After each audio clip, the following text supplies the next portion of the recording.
Okay, we're recording now. Well, it's I guess with all this, the dead rising and walking the earth, I guess hell has no more room.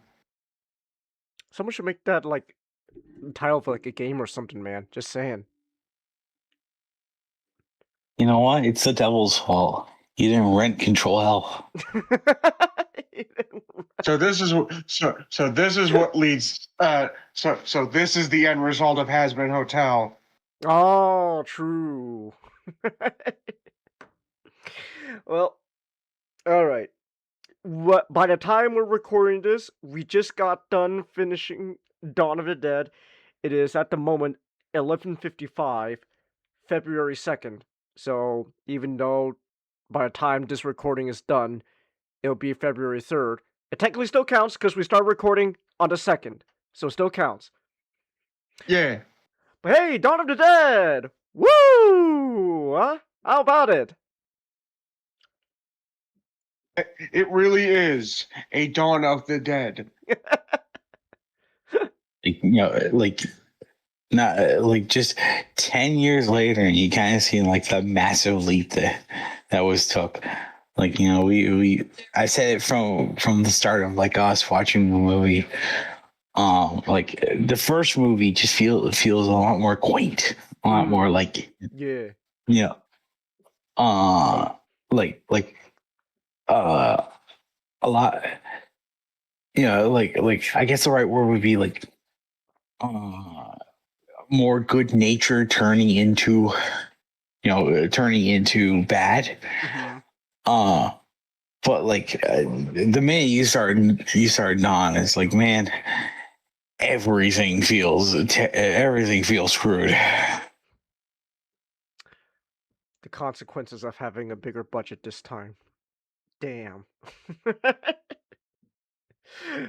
I mean, it does show they got much more of a budget this time. Like they could do all sorts of cool gore stuff, like like the zombie's head just being exploded and it begins like, dang, we got a budget all right this time. Let's go. It is interesting because like uh the what you got like Night of the Living Dead, is often hailed as the progenitor of all zombie media, which it is. What when there is the use of references, Dawn gets referenced a lot more, and it's easy to see why. Yeah, yeah. It is interesting. Like with Dawn, you definitely kind of see more of the more standard zombie tropes you see now than like in modern zombie films, and that is it's cool. I like seeing like where things come from, like what gets referenced. Like, uh, it is also interesting though that like the zombies themselves in this movie do kind of feel, I guess, a little dumber. Like you start to see more of like like the tropes that you see of more modern zombies have, but like at the kind of the cost of like now compared to Night, here like zombies aren't really necessarily like you gonna be picking up a brick to smash open windows anymore. It's like, but it's still cool. We trade out intelligence for gore. Oh, well, it's like here, obviously they're not going to be using tools to kill people, which is very unique of Night. But Mhm. like, I think this is the first movie to kind of acknowledge the aspect of, hey, these zombies, they still acknowledge an aspect of their lives before they died. Yeah. Uh, as what's kind of like bringing them to the mall. Mhm. Um, that's really you do, and like the idea of like zombies having like some semblance of like their previous self, whether it's like a memory or like an instinct. You do see that played out more often nowadays. Uh, oh, excuse me. Uh, I guess also real quick, like the shopping mall setting. as well that Dawn is famous for. It is interesting how, again, like this is kind of the whole shopping mall setting gave way to, again, like more like unintentional subtext, which is kind of, we were talking about this earlier when we were watching the film, like how initially, like with Night and Dawn, there's sort of like a lot of like unintentional subtext. Like with Night, you got like unintentional subtext of like racism, and then here with the mall setting, you get kind of unintentional subtext of like, consumerism. Like, oh, look, he even in Apocalypse, we still gotta go to the shopping mall. Let's go shopping. Ooh, is that, oh my gosh, even when you're a zombie, you still gotta go, to the mall, buy the stuff, man. And it is interesting, 'cause, like how we were talking about it later on as like these movies continue. Romero's like subtext gets less unintentional. Uh, like for example, like in the beginning, right? Like with the police raiding that one like apartment complex with, the tenants there hiding all the dead in like a room, and how most of the people there living in the apartment complex, it's like a low income area, and they're all, minorities. It's like you could argue maybe there's like a bit of that like racism subtext going on there, and again, whether intentional or not. But it's just interesting how, like, as these goes on, subtext kind of becomes less unintentional. I just find it really fascinating. Uh With like with here, there's aspects that you can grab from, mhm. um, but it's not beating you over the head of, this is what it is, or this is what it's not. Yeah. Uh, like the with the low income neighborhood, it's like you're right. There's something you can grab from there. Um, I think I think what like I think in general, Mhm. uh, Romero kind of thought, hey, a lot of raids were being done on low income neighborhoods, like you said. Mhm. What, but like it it had to do a lot with the aspect of these communities were experiencing like high level of crime, Mm. like it's worth noting that like compared to night compared to dawn, in the matter of like 10 years, America has just gotten a lot more dangerous. Like the 70s were not a fun place to be, not a fun time to be in, despite a lot of like, disco culture and all that stuff. So Mhm. like that aspect of just like, uh, what is the aspect of like, the cops just busting in and raiding a house, without any seem like any like any forms or anything like that. It's just sort of the sense of martial law has to kind of just taken over, Yeah. uh, and all these cops seem like they're though grouped together. They kind of just seem like they're raiding low income buildings, uh, not just because, oh yeah, they have uh dead bodies, but it's just like, who's gonna stop them. Mhm. Which is kind of the whole thing with this movie, how it's like what you were saying earlier, not how Night has like kind of like an innocence to it compared to the rest of the Dead movies. Like here, especially with Dawn, like all of a sudden there's like a shift where now it's was it like it is kind of becoming a little more pessimistic, like a little more nihilistic, like like Donna in general kind of just has kind of a bit of a bummer, kind of a more bummer tone to it than Night, and that is interesting. Uh, I do. I guess it's just kind of like a reflection of just how like things change over time, how quickly things change in like the span of like what you say, like it was 10 years between this and Night, right? Yeah, because Night came out in '68 and this came out in '78. Mm. So Yeah, so like how quickly things change in 10 years.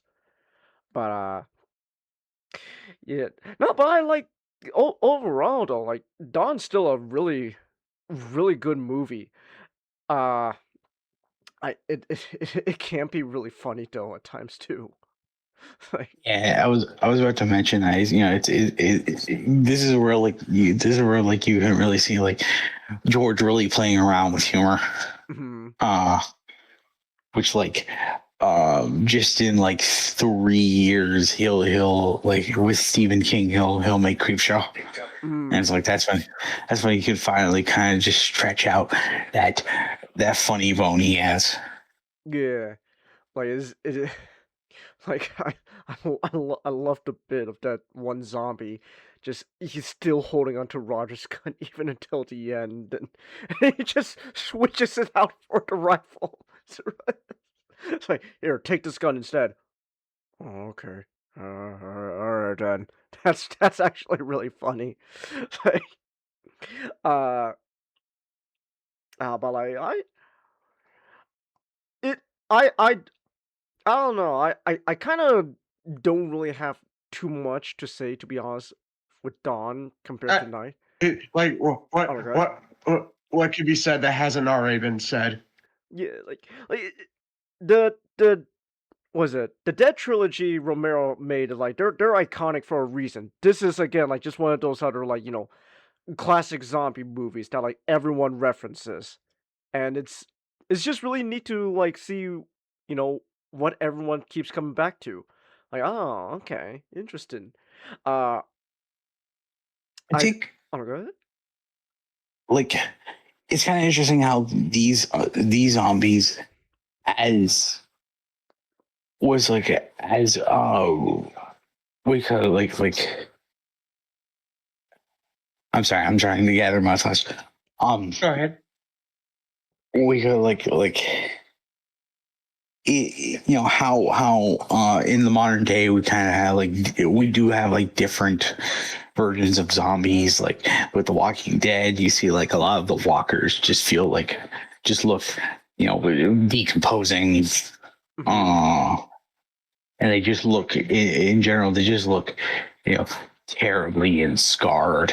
And then you have like zombie land where a lot of zombies just look filthy because they're constantly obviously they've eaten and they're not cleaning up after themselves, so they just have like blood just around their mouth.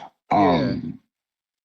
When you go back to something like Dawn, there's a sense that you see from like the makeup and the special effects, and you think this is a movie it has aged really well, but not as well in that Mm. department because there is no black and white to like kind of hide The imperfections. the imperfections. So like you still get that very pale, sickly, sullen look, uh, but almost feels unnatural. Mm. But even then, it's like I told you guys. Even though like we would consider unnatural like nowadays, but like the the neon bright red, like red coming out of like people, just Yeah. looks it just looks satisfying. Yeah. Yeah. Like sure, it's dated compared to today's standards, but like it's still really neat to see what they were able to accomplish back then. Like just like how you were explaining to me how they did the headshot trick, like the coin. Like that's really cool. Like it's just really neat to see how they were able to accomplish things that nowadays you could easily do with like digital effects like on a computer. And this is not me dissing like oh practical is better or something like that. I just find it there's a charm I find really fascinating with how they were able to accomplish things back then that because like they were pioneering back then. Like, no one at the time ever thought like, oh my gosh, what if we just like have like a zombie's head just explode, just like a damn watermelon. It's like, dang, that's really cool to see how they were able to do that back then. Uh, so like I just really like it. Uh, I I what else is there to say? Uh, I do find the whole original more bummer of an ending they were planning to do interesting.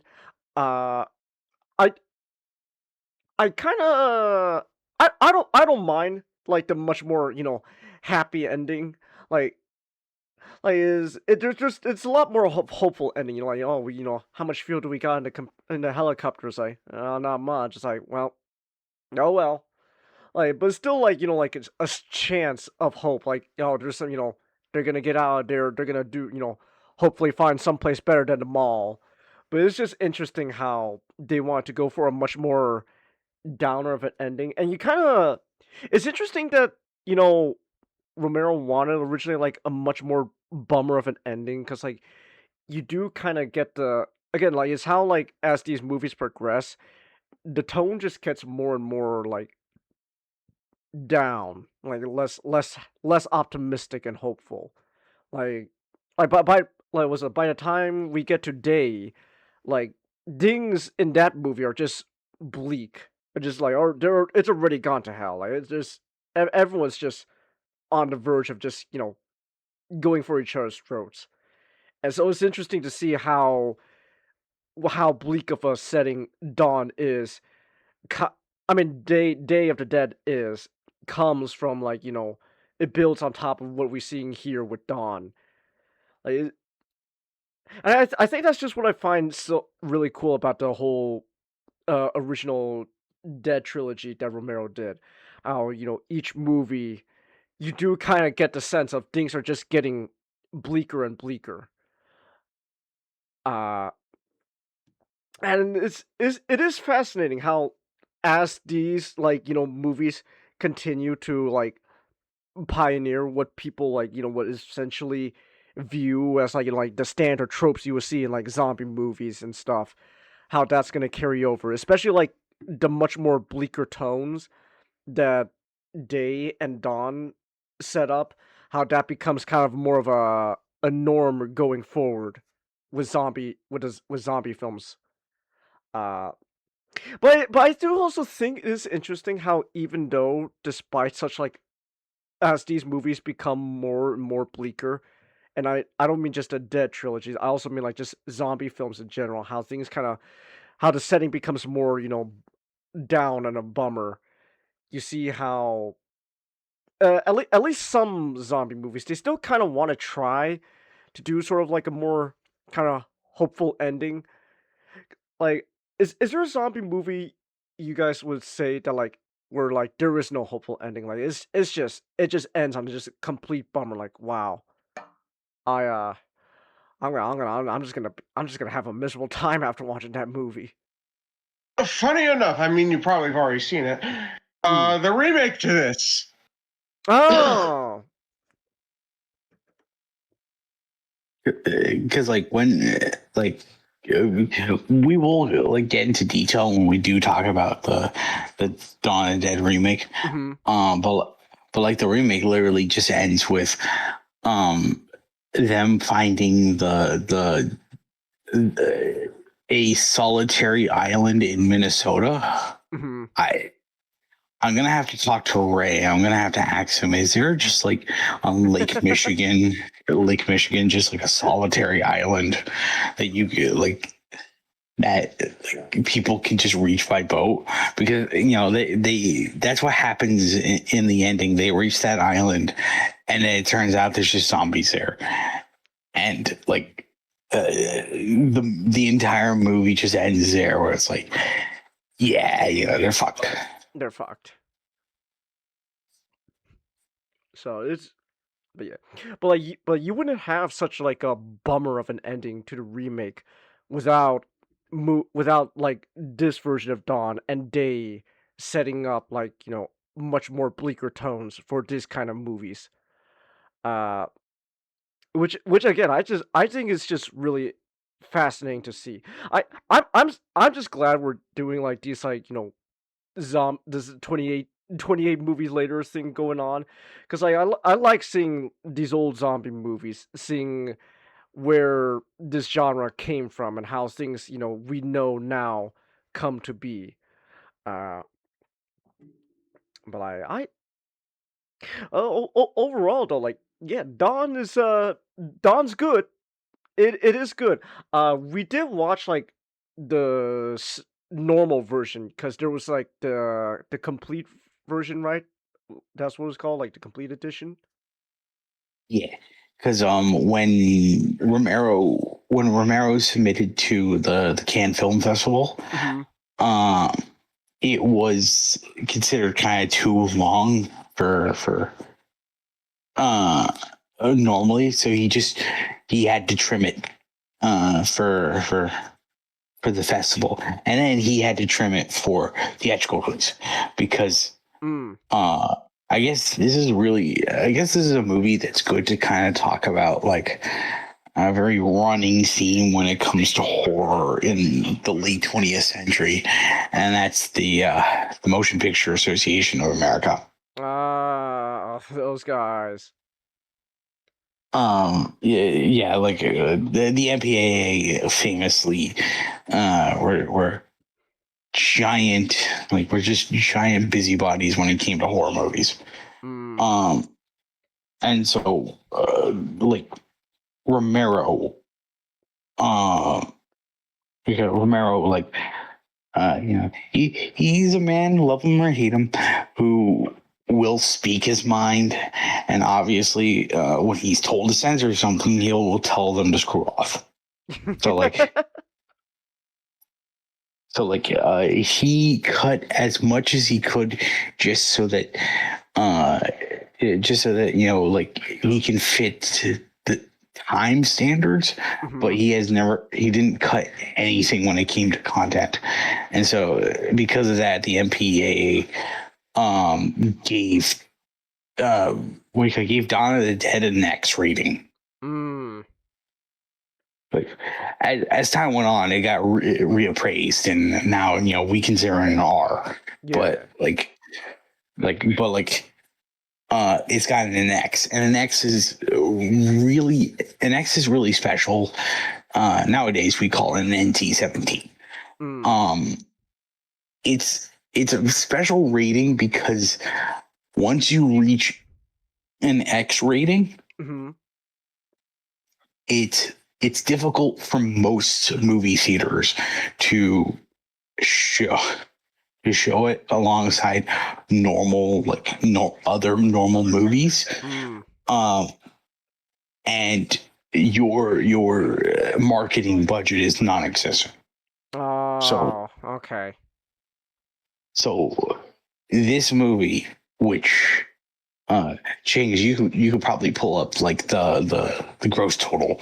This Mm. movie became a hit solely from what Romero could get away with in like newspapers Mm-hmm. and word of mouth. Mm. Let's see here. I'm looking up the box office. Let's see here. Uh oh wait, here we go. Boxofficemojo.com. It made overall uh about $159,822, and had a budget of like and it had a budget of reportedly like $640,000. So So yeah,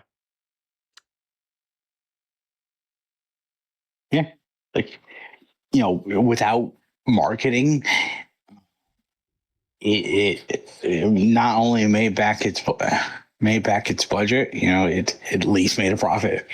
yeah. Hmm. So it's So, like, but but yeah, but I think like just in general, like it's interesting how whether these movies were financially successful or not, these became like the again, these are the zombie movies. Night is like just the whole Dead trilogy that Romero made. Like these are these are the zombie movies that everyone comes back to. Like, and if no one's like explicitly referencing these movies, most of the time the tropes they're referencing came from these movies. So, but yeah, Dawn of the Dead though it is good. It's good to this day. I I really like it. So yeah, like two thumbs up. That's what I give it. Two thumbs up. Like a solid like 8 out of 8 out, like a solid like a high solid 8 out of 10. Like a high 8 out of 10, which is not bad. That's not bad at all. It's good. So uh so yeah, just go go watch Dawn of the Dead. It's good. Uh, if you if you want to, I know we're gonna watch it later on this month. We're not getting to it yet, but like if you want to watch the remake, yeah, sure, go ahead. It's just a remake's like a different beast from this version, and it is gonna be really interesting to like compare and contrast. But yeah, that's all I really gotta say when it comes to Romero's Dawn of the Dead. You guys got anything else you want to say about this movie? His movie's good. It is good. Yeah, yeah, yeah, just a whole lot of fun. it is fun. Yeah. So, What uh, oh no, go what ahead. other movie will you see a zombie get hit in the face with a pie? That's true. All, all that work to secure the mall, just gone overnight. I guess moral of the story is biker gangs suck. We should have seen this coming. We should have gotten rid of the biker gangs when we had the chance. Now look at what they do. They ruin malls and they let the zombies take over. So, so next time you're on the road and you see a biker gang, you roll down your window and you tell them, "Hey, you guys, fuck you. You're gonna make a mall be overrun by zombies." I don't I don't know what I'm saying. I don't even know if bike. No, I'm sure biker gangs are still around nowadays. It's just they're not as big as before. So, but hey, that's the moral of the story. Biker gangs lead to zombie apocalypses. So, but anyways, so to tomorrow, well, I guess technically by the time, yeah, like we're about ready to finish this recording is ready now, February 3rd. So I guess later tonight we're gonna be finishing up the Romero trilogy with Day of the Dead. Ooh, that should be fun. Let's go. It's it's it's all downhill from here. By being downhill, I mean like just the setting. This is gonna be even more of a bummer. So look forward to that. So yeah,